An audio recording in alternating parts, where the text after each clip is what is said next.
गुरुदेव भगवान, बहुत हिम्मत करके प्रश्न कर रहा हूँ महाराज जी।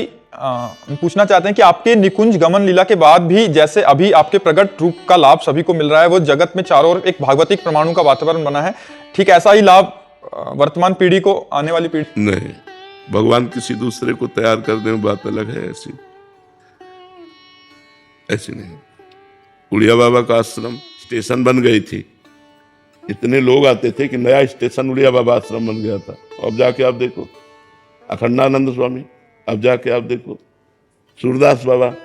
समय होता है, संतों का एक प्रभाव होता है, जब वो प्रकट रहते हैं तो उसका प्रभाव होता है, और जब अंतर ध्यान हो जाते हैं तो फिर सूनापन रहता है। महाराज जी, आपके हेतु की कृपा से आप तो संतों की फैक्ट्री हो। कह रहे हैं कि आपकी हेतु कृपा से संतों की तो यहाँ एक फैक्ट्री टाइप है महाराज जी, और ग्रस्त में भी बहुत सारे साधक हैं। तो कोई ऐसी आज्ञा आपकी कि जो आपके जाने के बाद भी हम निरंतर वैसा ही अपने चित्त में अब जैसे हमारे संत रूपी खेत कौन सा वृक्ष तैयार हो जाता है, अब ये नहीं कहा जा सकता कि कौन सा संत ऐसा तैयार हो जाए प्रतापी जो हमारी पद्धति को खींच ले चले, जैसे चल रहा वैसे चले।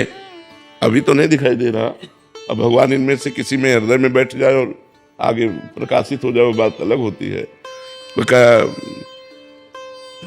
ये भगवान की रची हुई पीसें होती है,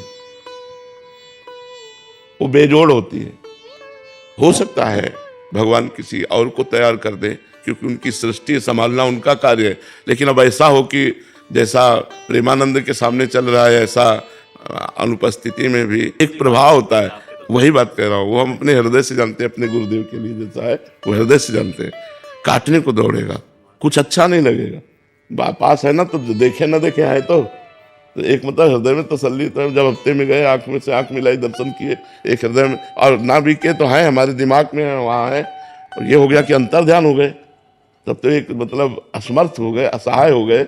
जैसे बालक के लिए माँ का ना होना, वो बातें बनाने वाली बातें अलग हैं, लेकिन जब मुस्कुरा करके देख लेते हैं प्रगट में जो सुख मिलता है, वो सुख प्रगट में आप जो दर्शन कर रहे हैं, जो संभाषण कर रहे हैं, जो लाभ ले रहे हैं, ये मोबाइल से थोड़ी मिलेगा बाद में।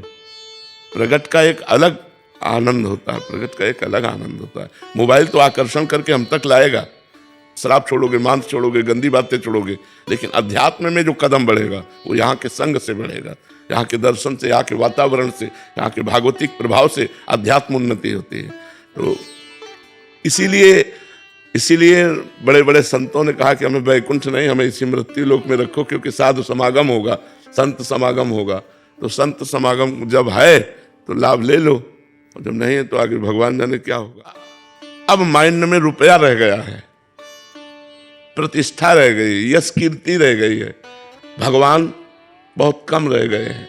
जब लक्ष्य होता है श्री भगवान तो वो मंगल करता है। जिसके दिमाग में श्री भगवान होते हैं उससे मंगल होता है। जिसके, अब जैसे हम वेश तो रखें, अब हमारा उद्देश्य रुपया हो, हमारा उद्देश्य मठ मंदिर हो, हमारा उद्देश्य लोक व्यवहार संसारिकता हो, वो फिर केवल प्रवचन होंगे, उनका रंग नहीं आएगा। रंग तब आता है जहां जिन महापुरुषों ने जीवन बदला है लोगों का, वो स्वयं के जीवन से बदलता है। आपका जीवन यदि तपोमय है, भजनमय है, और जो आप बोल रहे हो वही आपके आचरण में है, तो प्रभाव पड़ेगा, उसका जीवन जबरदस्ती बदलेगा, उनका दर्शन से, संभाषण से, संग से बदलेगा। जी, कोई शिष्यों के लिए आज्ञा आपके द्वारा? नाम बाणी जहां श्याम श्यामा तहां, नाम बाणी सुनत श्याम श्यामा सुबस, नाम बाणी निकट श्याम श्यामा प्रगट। जो गुरु मंत्र है, जो गुरु नाम है, और जो गुरु आचरण है, आपको दिए गए आप ऐसे चलो, आप ऐसे चलो, उन्हीं पर चलता रहे तो उसको दिमाग में बना रहेगा, मेरे गुरुदेव मेरे पास है। कभी भी ऐसा नहीं लगता कि हमारे गुरुदेव हमसे दूर हैं, हमारे ही नहीं सकते। ऐसे गुरु के बिना अध्यात्म का जीवन नहीं हो सकता। गुरु ही अध्यात्म जीवन है, अध्यात्म ही गुरु है, गुरु ही अध्यात्म है। महाराज जी, जैसे आप कह रहे हैं कि बगीचा लगा है पूरा, तो आपके द्वारा इतना बड़ा विशाल लाखों लोग इस मार्ग पे चलने लग गए हैं। महाराज जी, हमें याद है कि जैसे बगीचा बाहर वाला लगा था, इतनी जो लता थी आपने सींच के आज एक स्वरूप धारण कर लिया। महाराज जी, अब वो स्वतः ही चलने के लिए तैयार हो गई। हाँ, अभी आप उसको देखो पानी ना दो तो भी चल। हाँ, अभी मतलब उसकी जो पहले जो आपने सिंचन किया, पहले जो, हाँ बिल्कुल।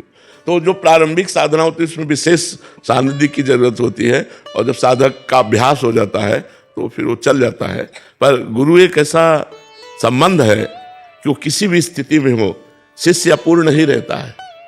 शिष्य अपूर्ण ही रहता, उसको कभी पूर्णता का बोध नहीं होता।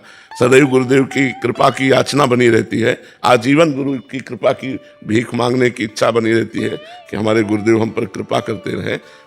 कभी पूर्णता इस मार्ग में कभी पूर्णिमा नहीं आती, इस मार्ग में कभी पूर्णिमा नहीं आती।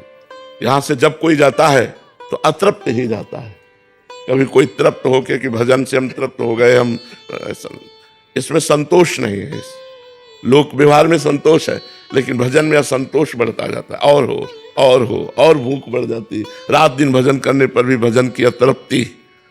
तो इसलिए हर समय याचना बनी रहती है कि ऐसा भजन हमारा जैसा चल रहा है निरंतर चलता रहे, तो गुरु कृपा से कोई अपराध न बनने पाए, कोई विघ्न न बनने पाए। अच्छा, कोई विघ्न और अपराध बना भी तो दौड़ के चले गए, डॉक्टर है, नजदीक अस्पताल होने पर मतलब एक भरोसा रहता है ना, तो गुरु एक अस्पताल है, महाराज जी हमसे ये गलती अपराध बन गया, हमारा भजन रुक गया, वो डांटेंगे या वो समझा देंगे या वो क्षमा कर दे, कहते ही बात सुधर जाएगी, ये हमें पक्का विश्वास है।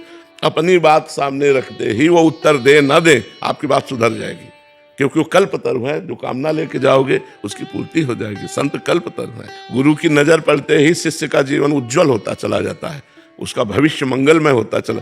गुरु का सानिध्य तो अत्यंत आवश्यक है। हम चाहेंगे कि सबके गुरु का सानिध्य सबको प्राप्त होता रहे, कभी कोई अपने गुरु से विमुख ना हो, कभी कोई अपने गुरु से वंचित ना हो, कभी कोई अपने गुरु से प्रगट में दूर ना हो।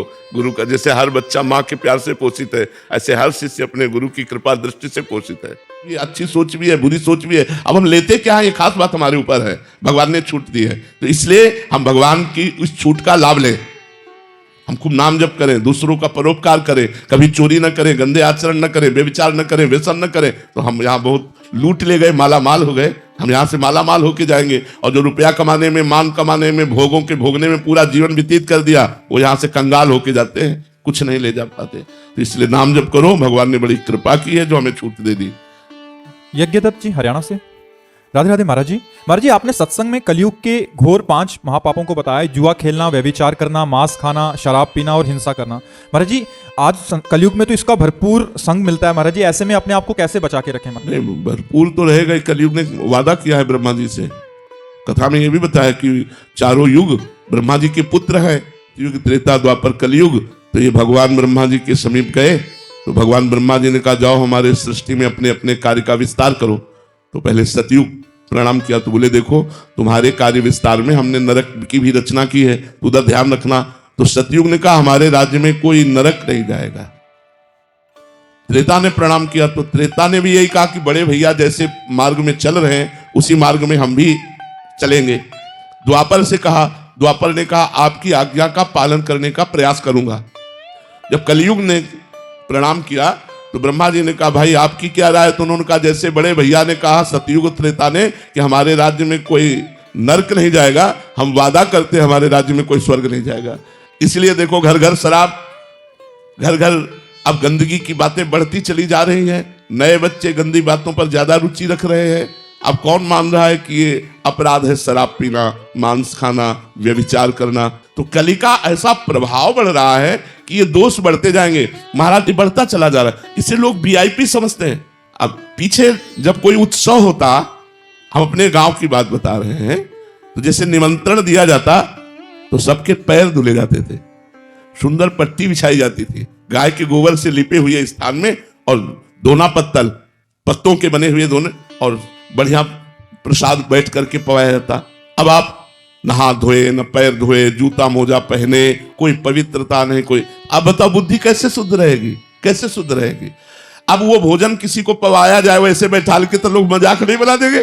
पावा पैर धुआ जाए, उसको पट्टी में बैठाया जाए, बढ़िया सब्जी, खीर, पूड़ी, पुआ, क्या चाहे जितना बढ़िया बनाओ वो क्या 24 घंटे में 24 मिनट एकांत बैठकर राधा राधा राधा राधा जपिए, फिर आप देखिए आपका जीवन परिवर्तित होता है कि नहीं।